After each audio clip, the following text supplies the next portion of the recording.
People often ask, do the mobile tyre shop repair punctured tyres? Yep.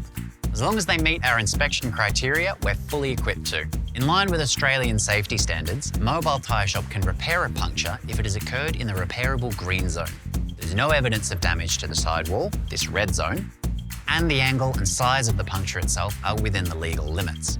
Your tyres must be in roadworthy condition too. That's why we always remove a tyre when we inspect a puncture. Check out the tyre gravel. This means the tyre has been driven upon while flat, it is overheated, and the rubber has melted or congealed.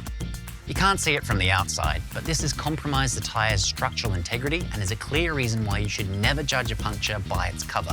For the full rundown of our permanent and professional tyre repair capabilities and services, click here. Thanks guys, stay mobile.